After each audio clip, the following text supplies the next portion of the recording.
Welcome to Innovate, Disrupt, or Die, the podcast where innovation isn't just an ideal, it's a way of life. I'm your host and creator of the Innovate, Disrupt, or Die newsletter, Danny Nathan. Hello, folks. Welcome back to another episode of Innovate, Disrupt, or Die, the podcast. This week's guest is Dan Keldsen. Dan, welcome. Thanks so much for being here. You know, Danny, anytime I can talk to another Dan or Danny or Daniel, that's it's like the highlight of my day, maybe even like a month. Wow, I get the whole month. All right, no pressure now. All right, we better make this good. There we go. I cursed us or blessed us. Perfect. All right, Dan, I'm going to start off kind of easy here. Tell us a bit about yourself, what your role is, and how it relates to the world of innovation. Well, I have both a purposeful and an accidental track into innovation. My current role is Chief Innovation Officer at Infocap.ai, and we do what we call human-centric automation. So all the areas in your enterprise, government agency, whatever it happens to be, where you have a bunch of automation that you did, and then a gap before it's handed off to some other system that has automation, normally you throw bodies at that, right? And that's why people are sitting there typing on things from one screen to the next, copying and pasting. And we take care of that handoff where it's forced onto people to do robotic things, essentially, which is not good for anybody. It's certainly not good for customers. It's not good for employees. And for me, I keep employees in mind first, because if they're not happy and if their job is hard, then we've failed to do something, because it should not be hard. They're not making rockets. Yeah, especially in the automation space. So exactly. Is it like a mechanical Turk type of solution, or are you automating the repetitive tasks that the humans are doing by removing humans entirely? So part of the reason these automation gaps happen is systems, the integration between systems, they either don't exist or they evolve separately and something breaks. Mm-hmm. The stopgap is, well, you don't stop running your business. You got to make things happen. So you throw bodies at it. Yeah. So anything a human can do, there's a technique called RPA, robotic process automation. One, it takes away the burden of repetitive stuff that humans are just not good at, usually. And they certainly don't enjoy most often. And that causes all these ripples into the experience that a consumer has. And then this piece that solves that human integration that's happening right now, that's always going to be the slowest piece. You don't run 24 hours a day. People get sick. The smartest people, the ones who are just the naturally most efficient at things, there's not enough of them. And they shouldn't be doing that anyhow, because they'd probably be able to drive other value, right? So it's to me, it's fascinating, because I'm always looking at like the big picture of customer trying to do this. And so one of my beliefs about innovation is you can take one idea from one area, it just needs a tweak, and put it over here. And that's like an innovation superpower to me, because then that's actually one of the benefits of having the ability to work with people who have worked across different industries. Yes. Because you'll just naturally, if you're in one industry, you're probably only going to pay attention to the things that are normal to do in your industry, and ignore all the stuff that's outside that might be completely revolutionary, and you would never know, because you just like, nope, doesn't exist. Yeah. Do you have any favorite examples of that, Dan, or any places where you've seen it really kind of have an impact that might have been outsized or unexpected from, I don't know, what your client was looking for? Well, if you gave people a license to innovate, like literally hand them something and say, you are allowed to innovate, that alone can get a lot of people like, wait, what?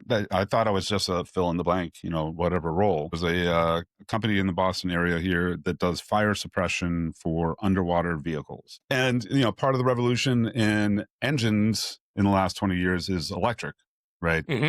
Which take lots of batteries, maybe involve sharks. That's a whole other conversation. Has a proclivity for catching fire occasionally. Yeah. So, and it catches in fire in a different way. Yeah. It burns in a different way than gas, right? So the techniques that they would use for gas fires is different when it's both underwater and it's dealing with batteries, a lot of batteries, right, to power these things. And they had these huge, I want to say CO2 tanks, but my dad, who was a chemist and is no longer with us, can't correct me. So I'm just going to say it was a CO2 cylinder. CO2 it was. And part of the trick of filling those is that they thought they had to wait 24 hours for it to settle, until they ran some experiments, which involved like turning it upside down and using different techniques to get the CO2 into the cylinder. they found a way that they could do it and be safe. And I want to say it was a minute.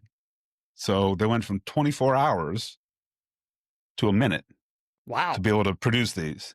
What do you think that did to their ability to, like, they were always in demand. Right. Now what?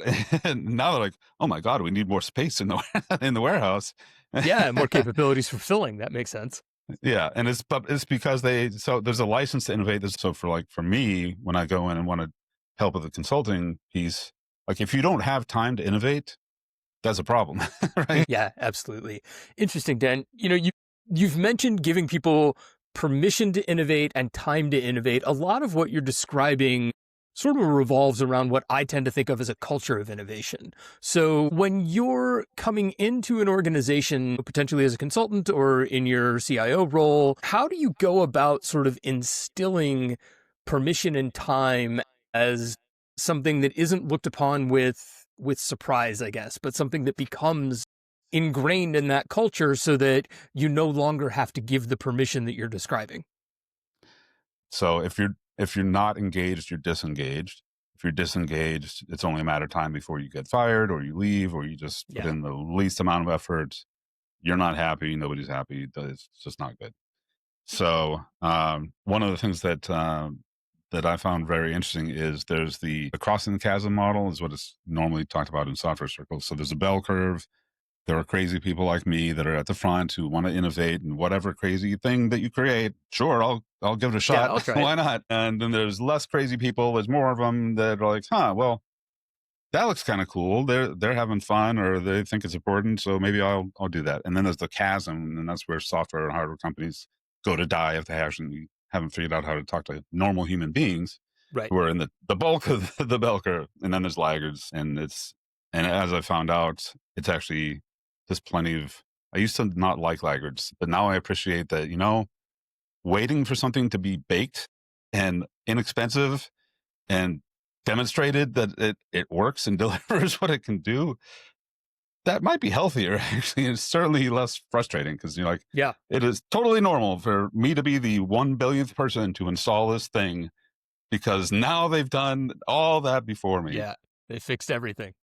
So that model, so once again, I like to port things from here to there. So I have been using that sort of model to find people who are your crazy people that are on the front end that want to be part of making a change happen. And there's always some. Sometimes they're very vocal, so it's not like it's a secret. It's often the people that bring us in, right? So, but there might be maybe the boss is not on that front. So they want, the boss wants people to vet things first before trying to grow something bigger. One of the traps that I found was in trying to drive change management. So it's typically we're going to be replacing or enhancing a system that you have. And I want to hear from who's going to benefit from it directly. So anyhow, so on this bell curve, so you kind of want the front end people that are slightly crazy. The middle people, even though that's the most, you want to kind of not care about them for a little bit. And you want to find the other people on the end who are like, this will never work. Nothing ever improve. If you listen to those pains, underneath the sarcasm, which I also suffer from occasionally, there's some truth. And you're like, well, so, all right, I'm listening. Show me what's currently wrong, because we think this is wrong. And this is where you need something to be changed. But you're saying that it's over here. Right. So show us. And they'll be like, oh my God, I thought I was invisible because nobody's cared what I was. and as soon as you get that, then those people, because they're so vocal, if you can win them over and solve some problems that they have and get some things done that, they usually have a lot of really good ideas. It's just they haven't pitched it very well. Right. So if you take those two ends then of the crazy people always looking to innovate and the other people are like, every innovation you do sucks, you can kind of push in and then do the change management for the rest of the people. Yeah, it's funny. As you're describing it, Dan, I'm picturing like humans as a generative adversarial network. You're taking the people that absolutely don't want it and the people that absolutely do and going, okay, fight it out. Let's figure out what happens in the middle that makes it good. Yeah, there you go. I'll have to steal that. So within that, Dan, you've mentioned that you've worked across a bunch of different industries. Are there common threads that you see as companies are looking to for lack of better terms, become more innovative or enable innovation? Like, what are the recurring problems that you see that if people could just solve for this or listen to this, it would make innovation easier for all of us, them included? Yeah. Well, so just like listening to the employees who are not having Hmm. a fun time, and I've been letting you know for a while and just been ignored. Tie that to. So I would always tend to want to start inside and hear from employees, staff, contractors, whoever, the people that are doing the work that makes the sausage into whatever it's supposed to be. On the flip side, listen to calls or read emails or check out support tickets or any sort of Yeah, feedback you're getting from the customer, which could be an internal customer too. It doesn't really matter. sure. But just in general, listen to what's being said. Don't try to sanitize it. Just the actual words that people use to describe something that they're pissed off about or extremely happy about. So it's not purely a hunt for, for the things that are broken. Right. Okay, so why do you love that? And why in the world aren't we doing that over here? Yeah, kind of similar to what you were referring to earlier of grabbing things from different industries and pulling them together. The same can happen almost within processes within an organization. Yeah. Yeah. And I mean, like for software companies, for example, so you might find, those pro power users, right? Hmm. Who do kind of strange things at a very different level than most people would do, right? So it's probably the 80-20 rule that, Right. 80% only use 20% of the functionality. And, but that does, so should you still have one product or should it be two different products? Is there a path that makes sense to try to push people in that direction, or does it matter that they're perfectly happy in the in sort of Hmm. a light version or something like that? So yeah, I mean, for me, the sort of the bigger picture that you can get, the more perspectives, the more like you are to be able to deliver some value that will be broadly recognized because you haven't just listened to like the boss has this idea and you point out that 10 years ago somebody else tried that idea and they're in the book called $1 billion disasters. The data says maybe, or the stories that we hear from enough people that you can't ignore it, say that they, when we tested this, they actually paid to upgrade for a 7-day Hmm. trial to see if they wanted that. So people that actually paid versus people who say they are going to pay, totally Yes. different things. So just because you're listening doesn't mean that you do absolutely everything that people are Of telling course. you it needs to get fixed. You still have to prioritize it. It's got to fit into what are you actually trying to accomplish as an organization. Do you have SLAs that you're failing to meet? Whatever it happens to be. Like, well, we need to do these things because we're going to get fined $1 million a day. So let's do that. And and incidentally, we can make it 200 times faster. Right. Okay. Right. Interesting. What is your approach when it comes to prioritization, Dan? I mean, as you said, and I too am a huge proponent of listening to your customers, understanding what their needs are, and sort of leveraging the outside voices. But you do run the risk then of, this person wants it green, this person wants it yellow, this person wants it faster, this person wants it smaller. So how do you go about sort of aligning all of those different perspectives and then Yeah. advocating internally for those that you feel should be moved forward? Yeah. Well, I mean, it depends on what kind of organization it is. Sure. So a lot of the government, well, the vast majority of the government work that we do when we first start working with an agency or a branch of the military, it's coming from an RFP that explicitly tells you what they care about. We literally bake in an innovation piece to the contract because we go in and we also sustain improving the system because it does, there's always a deadline that's kind of insane that you have to hit Yeah. and you get it delivered. But in the process of doing that, you have also talked to people and heard feedback and looked at stats and things that was not in the RFP. And you can say, hey, here's a tweak where we do a lot of document processing, turning either paper or email attachments or whatever into data that normally people would have to bring up to the screen and copy and paste and do all Hmm. that fun stuff, right? So we might find that there's some huge area of content that documentation that they weren't even aware of. That Oh, is interesting. a massive problem, actually. So you solve this, and now that piece of the organization isn't on fire anymore, you're like, right over here, Boy, if we that, we can go everybody over here is handled in 5 weeks. We could change that. So it's not 5 weeks anymore, right? Right. And maybe it's no time at all because actually all the stuff that is needed to make a decision over there is already available data that nobody's just bothered to tap into and Hmm. and make decisions from. The opportunity to slingshotting is that bell curve, right, of adoption or change that Hmm. I talked about earlier. And if you wait until like that cycle to go all the way through is like 20 years, give or take, in software terms, getting faster as you might expect. Yeah. But it's longer than people would think. So by the time something gets all the way to the last of the people in an industry that are going to use this new whiz bang technology that everybody else has already been using, if you wait, then you can slingshot from being way behind to being the standard. The iPad was not the first tablet.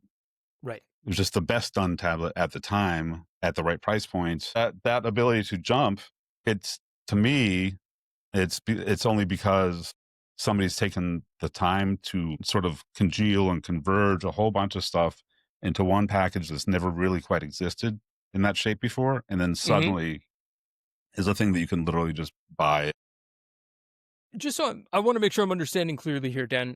When you're talking about slingshotting and your iPad example, I think kind of leads to this. You're talking about the opportunity for a company to create a new product that appeals to that end of the market. Am I understanding that correctly? Well, I mean, you could look at from the standpoint of who's creating it, or from the standpoint of who can take advantage of it. Sure.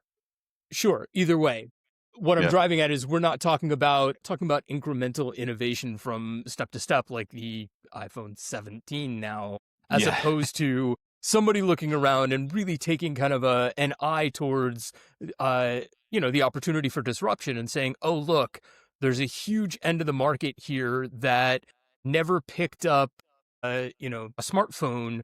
What if we made I'm going to butcher this, but what if we made a dumb smartphone for those people? And what would that look like? And how much would it cost? Or, maybe that's a terrible example, but, yeah, to sort of drive home your slingshotting point, you're yep, talking about discovering the opportunity to take well-known, well-understood technology and present it to a group of people that might not otherwise go and pick up whatever the latest and greatest is. Is that right? yeah, potentially. So the thing is, there's not just this one curve, Right. or like for technology innovation, there's an S curve is Yep. typically how it's right. So they stack, as it Yep. turns out. So there's cloud, so you can put things wherever you don't care. It's managed by somebody else.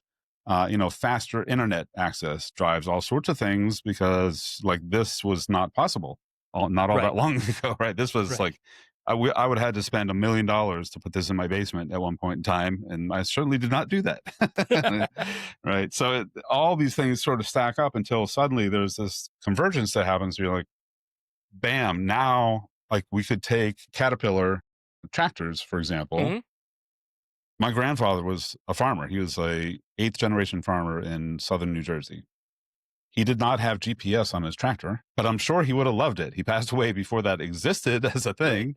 And things like satellite technology and wireless technology broadly, right? So that all of that combined has come down to a price point that is so radically different that it's not only for big industrial agri farms, like the battery example I gave. If I can take battery powered motors and put them Hmm. in the water, it's quieter. There's all sorts of benefits to it, and but that had to be Gotcha. proven out successfully in the car world first before it became cheap enough to then port and stick it into the underwater vehicle.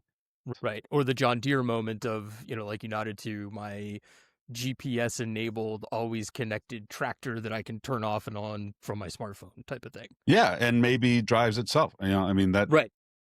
there's a situation where that makes a whole lot of sense. Actually, just plow this field.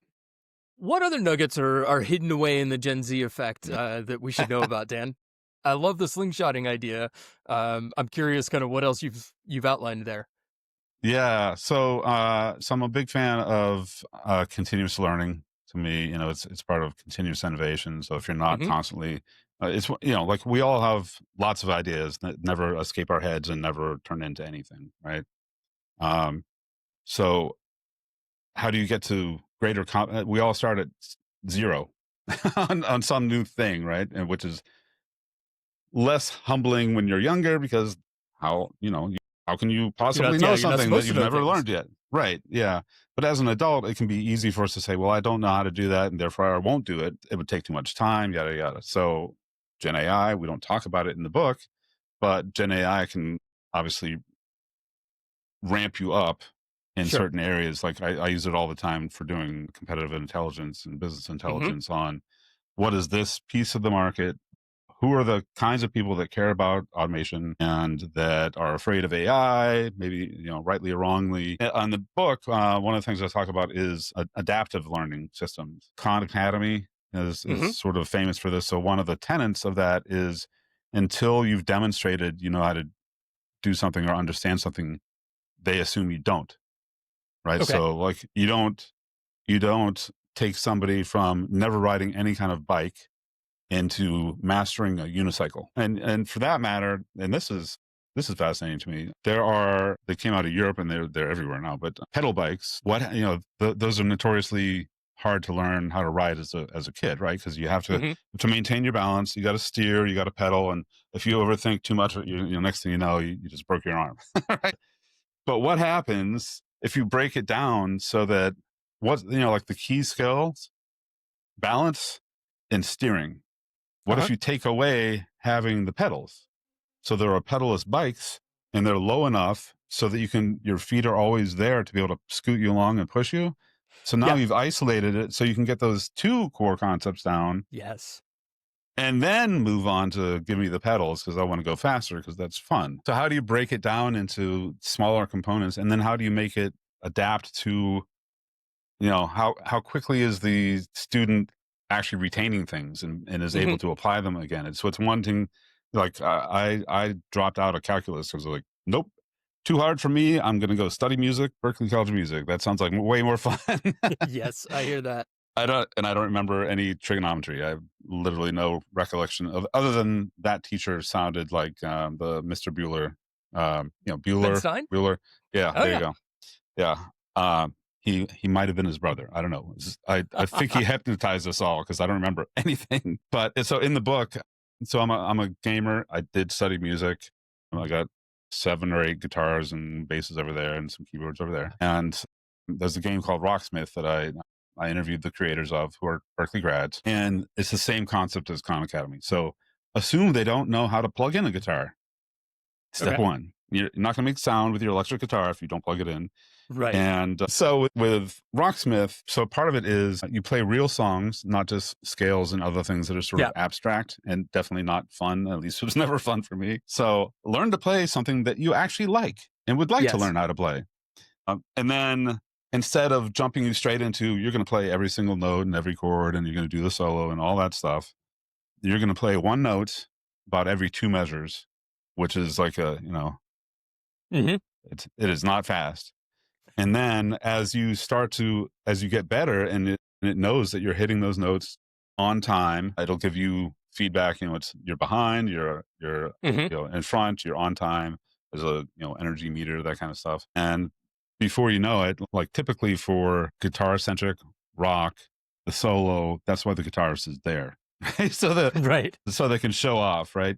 So that means maybe the rest of the song is relatively easy to learn. But then if it had leveled you up to expert level, because you could handle the verse and the chorus and all the other stuff that's not the solo, and then go into the solo at expert level, it doesn't work, right? So it would dynamically adapt continuously over time. So you would show that I played the intro 1 billion times, so I know that. Don't bother showing me the notes anymore, by the way, because I don't need it. And then when you get to the solo, it's like, nope, they still not so good, and they'll lower the pace until you can find, and it can dynamically do that all along. Oh, interesting. And it's way less frustrating. Yeah, I can see that. It sounds like I'm not musically inclined, but I do recall fondly playing Rock Band with my friends. It sounds like Rock Band for learning how to play a real guitar. Yeah, you literally plug in a guitar or a bass, and you use that, and it becomes it's an amp simulator. So the sound that you hear on the recording is that's what your guitar is going to sound like, which is interesting. That in itself is a huge revelation. Dan, I want to circle back to something that you brought up during our intro call. You posed the question of when should somebody innovate or approach innovation? And I'm Yeah. curious sort of what your take on that is and how you discover the right opportunities for now is a good time to focus on innovation and something new versus now is a time where we need to, double down and focus on bettering our existing software or whatever our product is. I'm a big fan of continuous improvement. But I reframe it as small I innovation. So Okay. you make a tweak that was easy, didn't have to ask permission. Maybe, you did something relatively small that it's not a big deal in the grand scheme of things. You're not going to be hailed as the next Steve Jobs or whoever, but it's a thing that you did different than you did yesterday. Right. Sure. And it made some impact that you can say, hey, look, it saved me whatever 20 minutes today that I did this thing instead of what I used to do. Hey, Bob, you want to give this a shot too, see if it works for you? And, just having that, there's people that are sort of naturally curious, or you can give them the license to innovate and, take 10 minutes today. And it doesn't have to be much, which I think is fascinating. So this small I innovation, which kind of can happen at any time, doesn't necessarily need to be directed. And then this scaled up to the big I innovation where you're like, we are going to create an ERP system, God forbid, that has never been as easy to use as the one that we built, and yet still is capable and compliant and all the other fun stuff that ERP is, that actually is no fun at all. Right. There's a whole spectrum of things that you could work on. And I think it's wisest if you can, when we talked about a culture of innovation, innovation should not be a dirty word unless you're talking about like bending the rules and the legality of certain things, then maybe don't be an innovator there necessarily. Yes. Yeah. Is that innovation or is that just bad? Crime? If you're going to purposely do innovation, you should target it. So you don't just go to you don't go to your 200,000 employees and say, innovate. Yes. You have to give them some sort of framework, guidance, and strategic goal to align to. Yeah. You got to give them some structure. So you got to give them a box to think within, say, look, in this case, we do not want to hear about your ideas about improvements in HR policy. Right. Maybe that's the next iteration for our innovation team.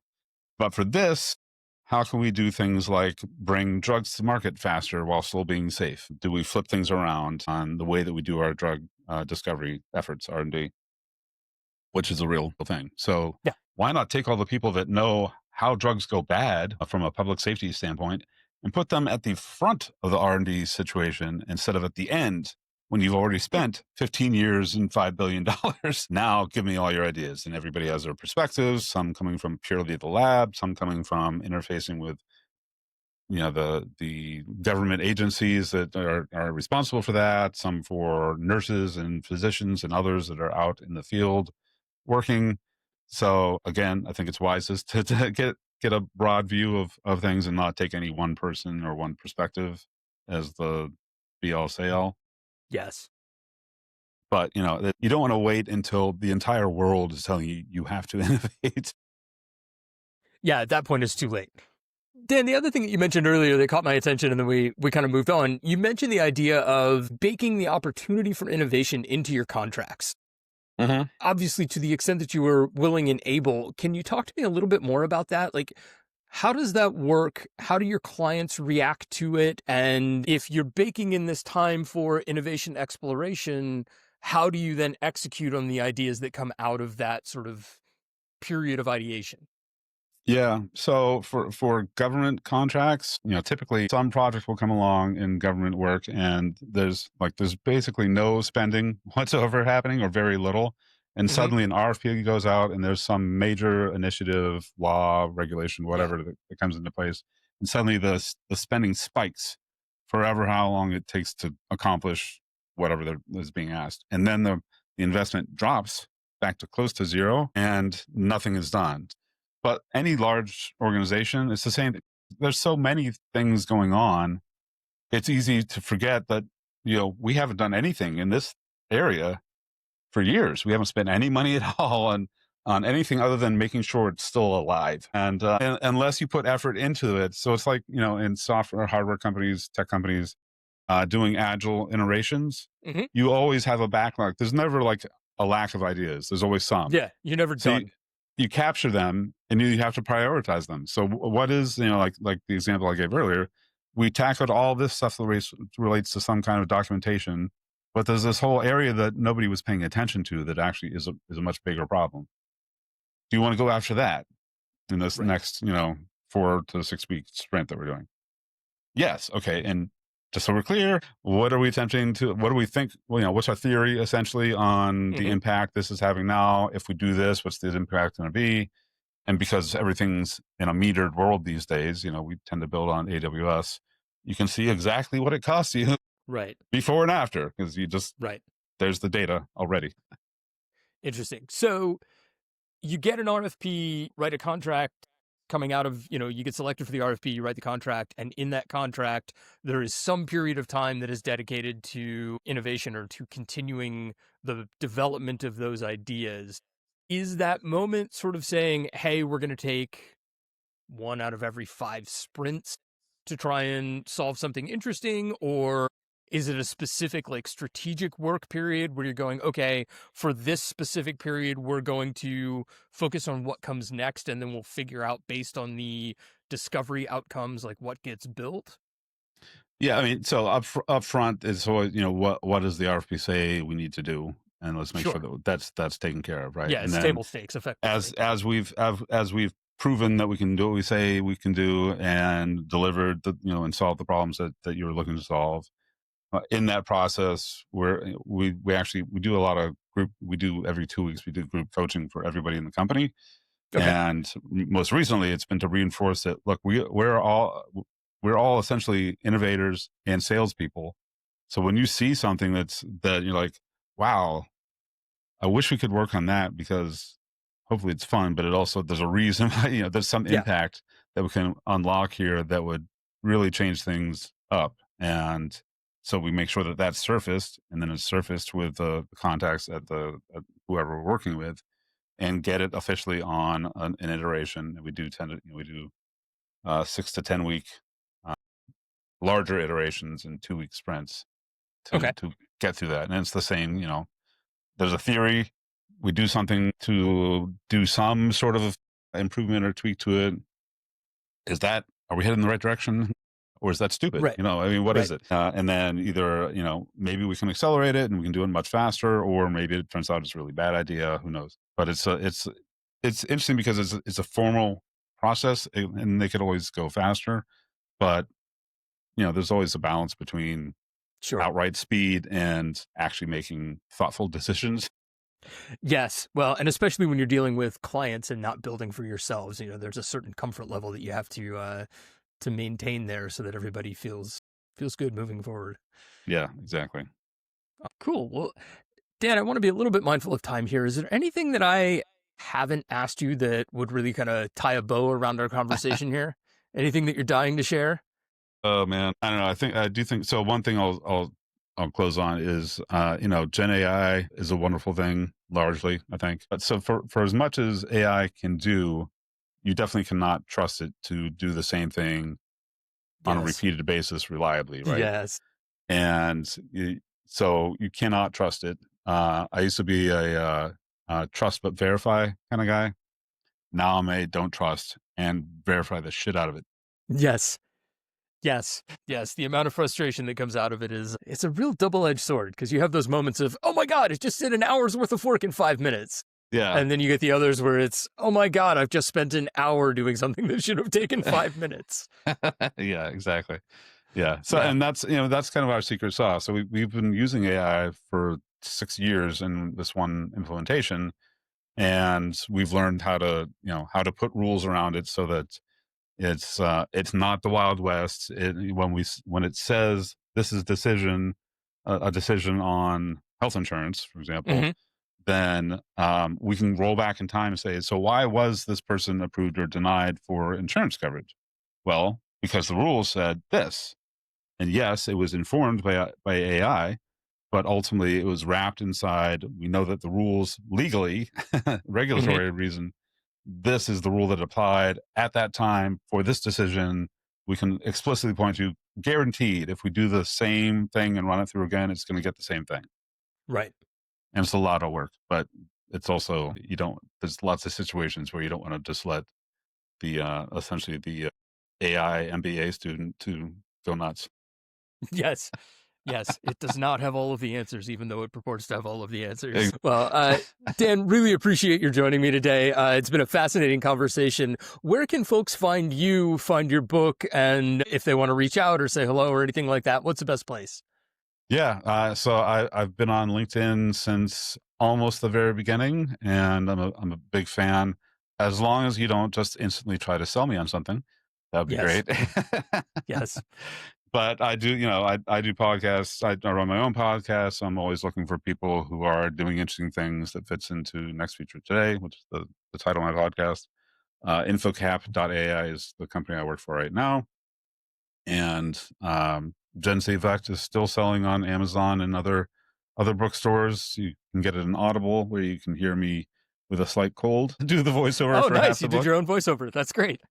Well, awesome. Well, I'll put all of those links in the description. And as I said, Dan, thanks so much for taking the time. Really appreciate it. Thanks, Danny. Nice to be here. And we should probably stay in touch, I think. Yeah, that might be a good idea. All right. Thanks, man. Thank you. That's it for today. Thanks for tuning in to Innovate, Disrupt, or Die, the podcast. Join us again for our next episode. And don't forget to subscribe at innovatedisruptordie.com. That's all, folks.